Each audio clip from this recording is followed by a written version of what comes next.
नमस्कार, आप देख रहे हैं गुड मॉर्निंग टीवी और मैं हूं आपके साथ कंचन। विभिन्न क्षेत्र से मंत्रिमंडल में जगह दिलाने को लेकर चल रहे कयासों पर अब आज रीवा से पूर्व मंत्री और विधायक राजेंद्र शुक्ल ने विराम लगा दिया है और विधायक राजेंद्र शुक्ला ने कहा है कि पार्टी नेतृत्व मंत्रिमंडल के विस्तार पर निर्णय करेगा। वही कैबिनेट मंत्री बिसाहुलाल सिंह के द्वारा दिए गए विंध्य विधानसभा अध्यक्ष चुने जाने के बयान को लेकर पूर्व मंत्री ने कहा है कि यह उनका व्यक्तिगत राय है। मध्य प्रदेश के 28 विधानसभा सीटों में हुए उपचुनाव में भारतीय जनता पार्टी के द्वारा प्रचंड जीत दर्ज करने के बाद मंत्रिमंडल में विस्तार के कयास लगाए जाने शुरू हो गए हैं, जिसके तहत मंत्रिमंडल में शामिल करने को लेकर विंध्य से भी कई नाम सामने आ रहे हैं।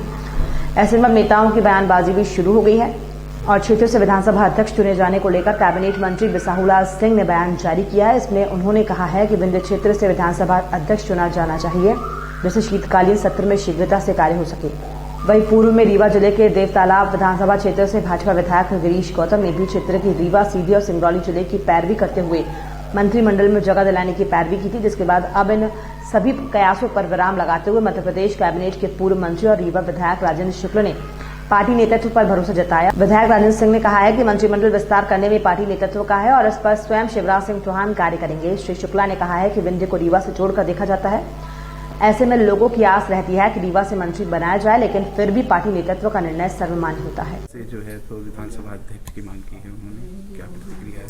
अच्छा, अभी मैंने ये बयान तो देखा सुना नहीं है, लेकिन आप के माध्यम से जो ये जानकारी मिली है तो बिसाहुलाल सिंह जी विंध्य के वरिष्ठ नेता हैं और यदि उन्होंने कोई बात कही है तो उसका जो हमारे यहाँ पार्टी में जो व्यवस्था है उसमें जो भी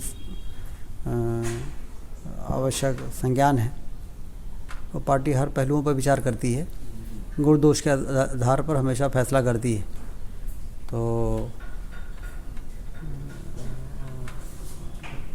बाकी जहाँ तक उनके बयान का पर रिएक्शन का सवाल है तो मुझे लगता है कि बयान उनका है तो उसके बारे में वही ज़्यादा विस्तार से इस पर बोल पाएंगे। आपको क्या लगता है विंध्य से अभी तक मंत्री नहीं बनाया गया है बिसाहुलाल जी के अलावा? ये मत कहिए कि विंध्य से मंत्री नहीं बने हैं, तीन मंत्री बने विंध्य से। राम खिलावन पटेल जी, मीना सिंह जी और बिसाहुलाल सिंह जी स्वयं 3 विंध्य से मंत्री हैं। तो विंध्य से कोई मंत्री नहीं है ये कहना ठीक नहीं है। रीवा जिले की जहाँ तक आप बात करते हैं तो रीवा की बात आप करते हैं और विंध्य की बात करते हैं। अभी गिरीश गौतम जी ने भी रीवा, सीधी और सिंगरौली की बात की है। रीवा, सीधी, हाँ यहाँ जरूर नहीं है, रीवा संभाग तो नहीं, लेकिन रीवा संभाग में सतना आता है तो सतना से तो हैं। रीवा जिले के लिए मंत्री कोई अपेक्षा? ये देखिए, मुख्यमंत्री जी का विशेषाधिकार है और फिर संगठन से चर्चा करके मुख्यमंत्री जी हमेशा निर्णय करते हैं। तो वो लोग जब हर पहलुओं पर बेहतर विचार करके निर्णय करते आए हैं तो आगे जो भी बेहतर निर्णय करना जरूरी होगा निश्चित रूप से होगा। रीवा जिले की विकास गति को कहीं कोई विराम तो नहीं रहा? सवाल ही नहीं उठता है।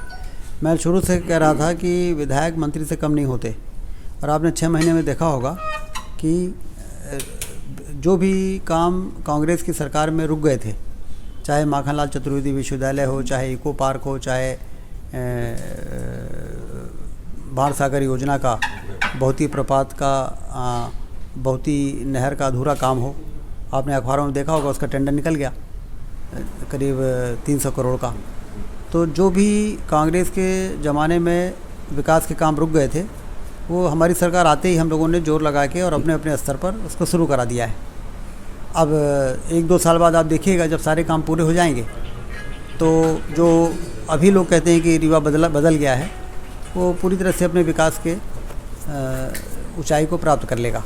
तो विकास का जहाँ तक सवाल है उसमें कोई असर नहीं पड़ेगा। इस खबर में फिलहाल इतना ही और भी खबरों के अपडेट्स के लिए आप निरंतर बने रहिए गुड मॉर्निंग टीवी के साथ। नमस्कार।